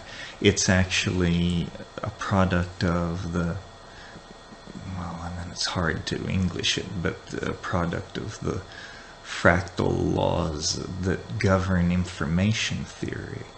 That's a theme, I mean, that Neil Stevenson and all these people understand, that it really is all about how everything is put together at the informational level. There's no deeper truth.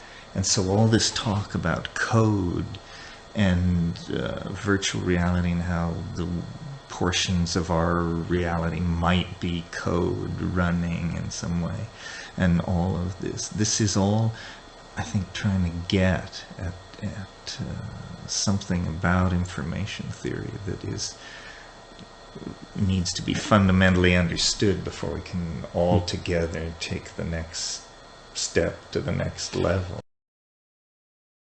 What's the relationship between what's happening with these information networks and this kind of object or matrix or fecund hyperdimensional... You mean, how does our own cyberspatial technology relate to the presence of this Neoplatonic object of...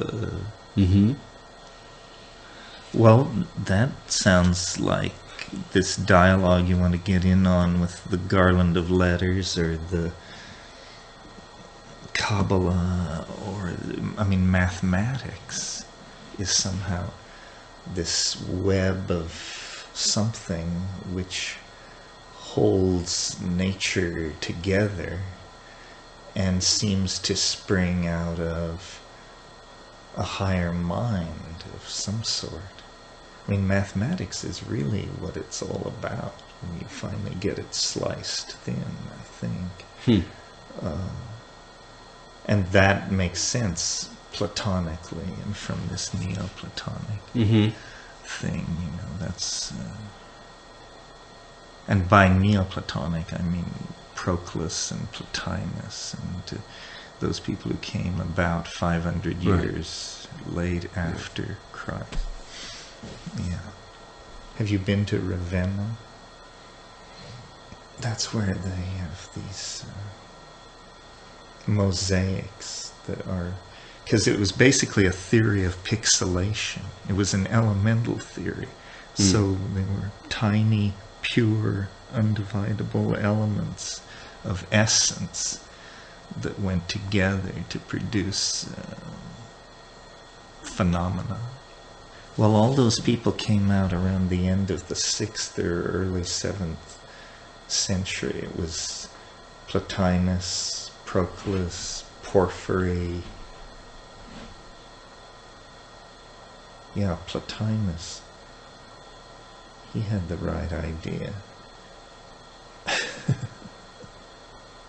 And, you know, it was late Gnosticism. So all this star magic and really wild theories of stellar... Well, it was when the Hermetic corpus was settling nicely into position. All those doctrines of calling down the voices and all that. But do you think we're in some sense in a structurally resonant position vis-a-vis late antiquity? Well, let me think about that for a minute. Well, always in some degree, because these fractal things are just endlessly echoing and re-echoing inside the structure of time. But yeah, I mean, what we share with that era is a kind of fundamentally existential confusion about what's going on. So so doubt itself becomes a philosophical position, which in fact all doubt means is I'm shopping, thank you. You know what I mean? Yeah. But what about that sense of this matrix, this network? This thing you mine for language? Yeah, I sort of see it like that there's something that all the metaphors of alchemy, which are, you know, locating the deposit, extracting, concentrating, alloying, fabricating, apply to this enterprise of language and literature and art, and clearly that's, you know, basically what it's all about. And you have to get in there somehow to this, to the main vein. And once you're there, it's just pure logos. And that's the way I've always gotten at it. I figure that's the way the really smart money gets at it. The Melville, the Joyce, these voices that you find are somehow channeling closer to that from a position closer to that matrix, or whatever. And that's what real channeling is getting close to that kind of... To the fecundity. Yeah. I mean, that's the thing that's so wrong about I didn't really get that totally explicitly, but about like a lot of channeled material, is that I have no doubt that you can set yourself up into a psychic information network wherein you, human ego at this point in history, are aware or become aware of the presence of another personality and voice, which then you bring through and write down. I'm not saying nothing about ontology, something about perception and psychology. But the thing is that the stuff that gets transmitted, so much of it is so bad and so literalistic and so boring, because it's not actually close to that. Because that is so rich with... It's because, as you say, it's too easy. You have no doubt people can do it, and you're right, they can do it, and then what you get is C+, right, material. you ever seen an image of the letters that were on the golden plates? The Mormon books? Yeah. Sure. In the Brody book, they have them reproduced. And it's Yeah. just that whole notion of these highly compressed scripts. I mean, if you imagine like this thing we were talking about in psychedelic space, of this kind of matrix of possible languages or possible logics, which then end up kind of fleshing out into all this sort of other stuff, that there must be languages that are like farther upstream that we can't really capture in full left brain, alphabet parsing mind. It's a little challenging for that mind, and yet it still has the character of a language. It's like the Hebrew alphabet, that mystical idea of an alphabet. No, Ralph and I have talked about stuff like this, about, you probably know or have heard of this guy Stan Tenen. Yes. Yeah. Yes. Well, he is into this thing where he has this shape, and as you illuminate it from different angles, you get different Hebrew letters cast as shadows. So Ralph said, this implied then that there was this hyper object which cast all these shadows. And he said, given sufficient computing power, you could compute upstream, as you say, and toward higher dimensional objects that would eventually shed all shadows of all letters in all languages, and that there would actually be a kind of omega object or something that was the source of all meaning. So this thing you and I were talking about last night or today about mining the veins of organized intellecti or whatever relate to this concept of this like gnosis shedding hyper object that is somewhere up in the Imperium. I find that Kabbalistic stuff pretty evocative. That whole... Well, it relates to this garland of letters stuff. And I really think, I had experiences leading up to the thing at La Chorrera, when I was young, that just seemed to imply that sound was it, and that you could do things with sound, with your voice, that it was all natural stuff. But everything up to probably splitting the atom, if you knew how to do it. So do you subscribe kind of, at least loosely, to the idea that behind a lot of religious and mystical literature, at some level of depth, lies psychedelic experience, produced through ingesting of some kind of psychoactive substance? Well, I think so, and I think more so since I've had cancer, because I had no idea that such peculiar states of mind were naturally available to people and non-lethal. In other words, that you could have fairly frequent brain seizures and experience very bizarre states of body-mind dislocation and have it not kill you. So now I see that the spectrum of human experience is a lot broader than I previously imagined. Because then you imagine all of the chemical conditions under which people have... Over a million years. Not just drugs, but diet, temperament, genetics. And now this. All these various things. It turns out the mind is far more malleable than it is. It's easier to... Well, what am I trying to say? I'm trying to say the mind can adjust to a great deal more than that which simply kills it. And so as people make their way through these states of mind induced by brain architecture, cancer, diet, drugs, genetics, whatever, there's a much broader human database than I realized. Well, other than the seizure itself that you kind of described to me, I mean, and I guess the drugs you're on now, in terms of waking up with these completely bizarre things, what are some of the other, like, really unusual mind states that you found yourself in since this all began?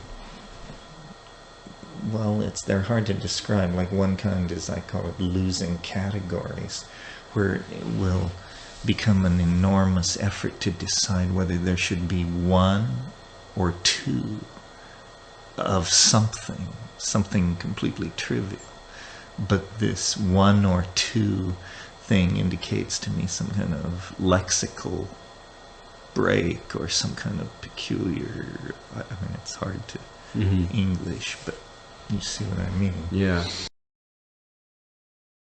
I love the idea that you woke up with the idea that you'd found another number between... that I discovered a whole number between 3 and 5 or something that had previously been overlooked. That was a funny idea. And but mostly it's some very hard to communicate idea about how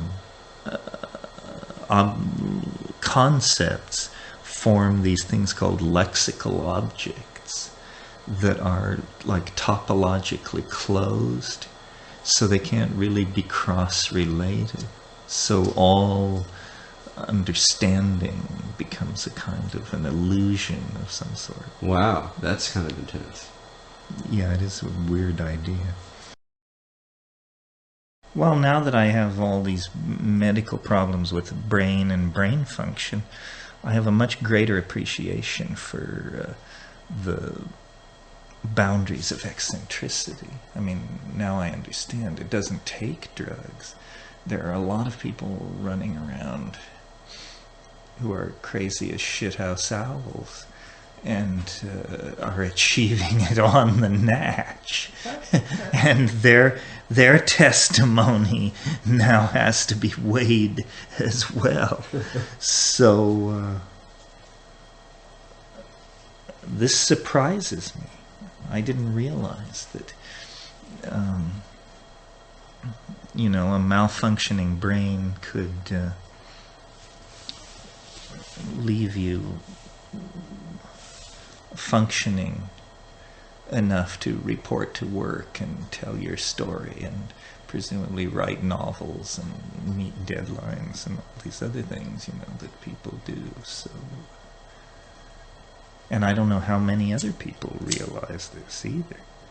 Because that's sort of how you feel? Yeah. I mean, I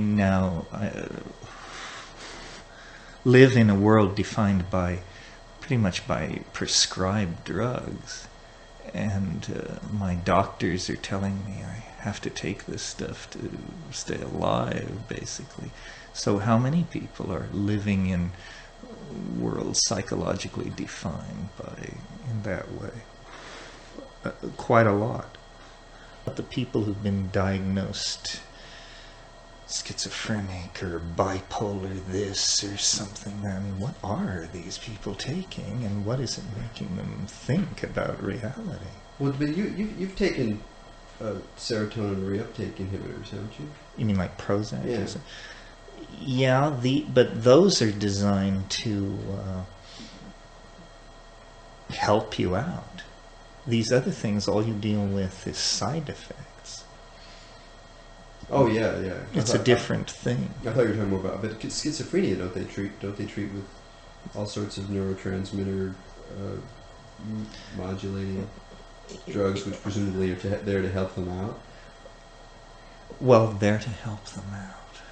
The way that they may be there to help the rest of us out. To, like for instance, this drug I take, Depakote, the first thing that it supposedly deals with is mania. Well, I'm taking a drug for mania. I don't have mania. Do I? Did I? Would I? Should I? Will I? Could I? Do I want to? And so forth and so on. So. You didn't feel like you had any bit of mania in you before? At times I've been accused of mania, but by idiots.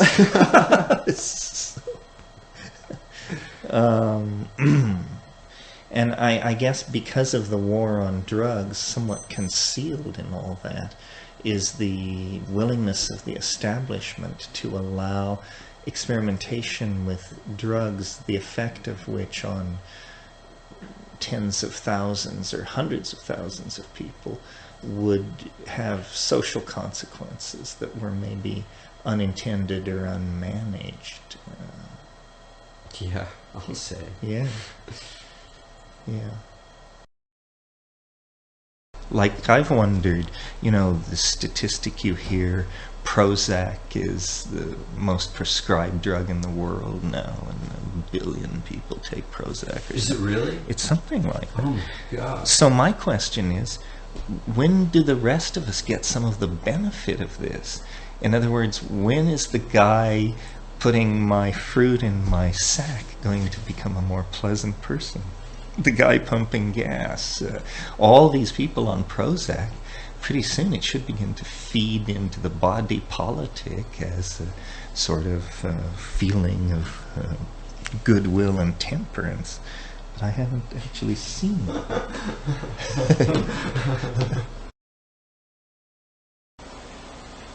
But yes, I would like to live for quite a while longer.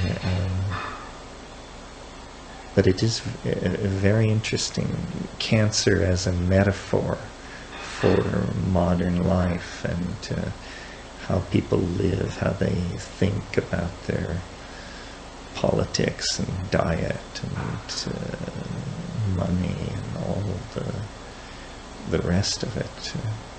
And probably my generation was more exposed to toxin than any other in history, because there were not only all the toxins of the pre-modern world, but then all the plastics, adhesives, and so forth.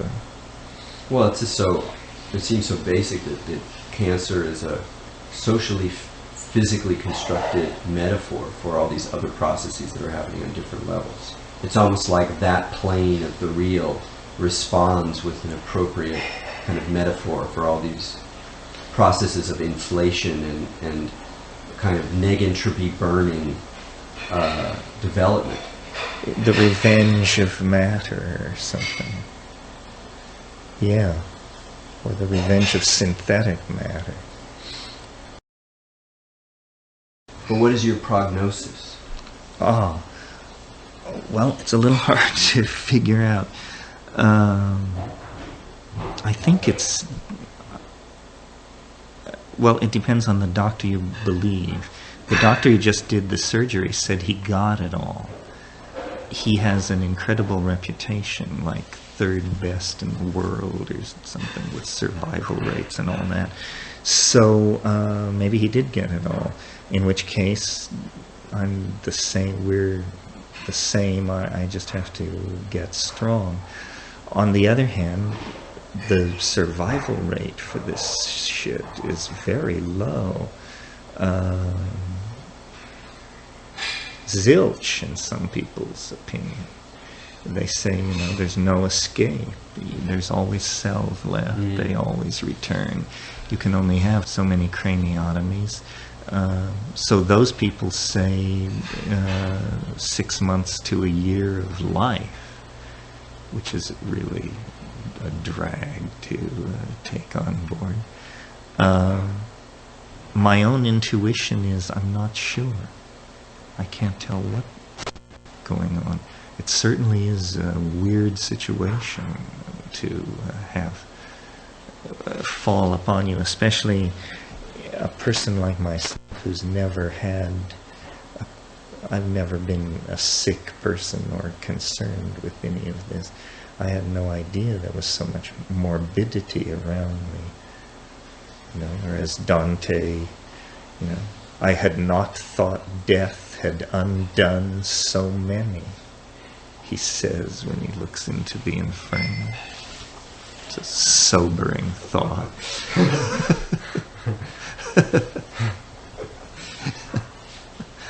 So that's it. And what you do is you constantly try to get stronger, and hope that no bad news comes down the pike. And do you feel more intimate with death? Oh, absolutely. No, you spend every waking minute, well, I don't know every waking minute, but for the past 6 months, let us say, death has been a daily accompaniment of my thoughts. And dying is the more troubling subject. Death is the great who knows. Dying, on the other hand, might be unpleasant, prolonged, has a terrible effect on the people around you, and full of fear and pain. And misapprehension, you know. Misapprehension? Well, people don't know what it is, so they don't know what they're looking at. And they, you know, are they losing you? Are you passing to the great, you know, the meaning, culmination, and answer to it all? Or are you on extended wing downward into darkness? And it really plays people. The internal subjective perception of the shutdown of the nervous system at death. I think that's a really interesting question. You mean, to what degree are these things different and similar? Yeah, that in some ways what happens with both psychedelic and mystical visionary experience and certain relationships to apocalyptic form, to the end of the world, or things all transforming. There's a point where the self dies, and it might happen in a millisecond, but subjectively would be the end of the world. Yeah, and because I think everything works basically the same way, it would have a fair profundity, because you would be seeing the primal assembly language code. But the whole idea of psychedelics as an end, you know, as a rehearsal for that kind of event. Yeah, it's like Buddhism with turbocharged or something. Now you can run through the bardo, or a bardo. Take the Diamond Sutra for a spin. How does one live your life in the shadow of such an event?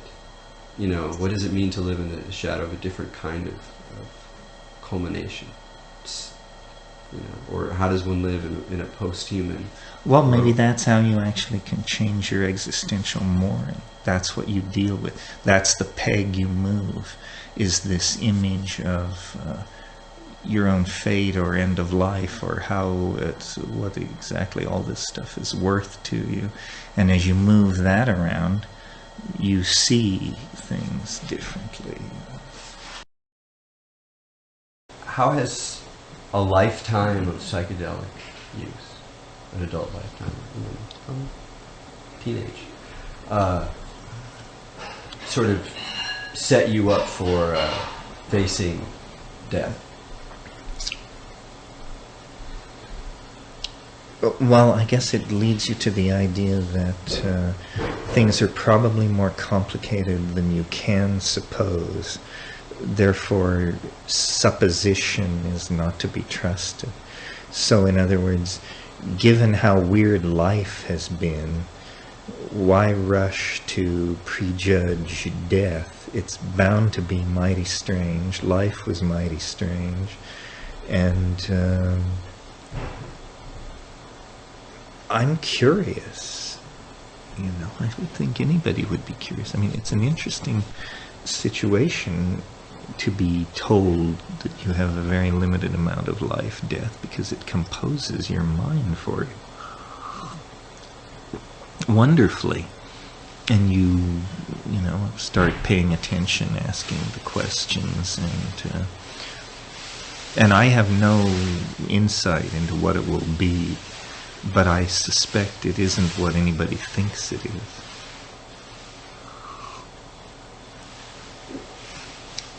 I mean, the argument that nature has this desire to preserve form is, I think, self-evident on enormous scales of space and time, and very local scales of space and time. So why fight it? It must be that that somehow matter is spiritualizing itself or mathematicizing itself or somehow. Right, becoming virtual forms. So, and what psychedelics show is that the world is full of surprises. I mean, I consider psychedelics a constant and verifiable miracle. The fact that that can happen to your mind. So it means all kinds of things are possible.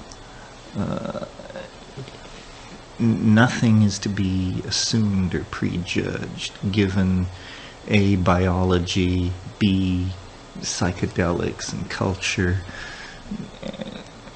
Probably that's a long enough list, but those two things alone secure the weirdness of being sufficiently. We can call it quits. It's late too. You should get your rest, Terence. Yes, I should. We all should.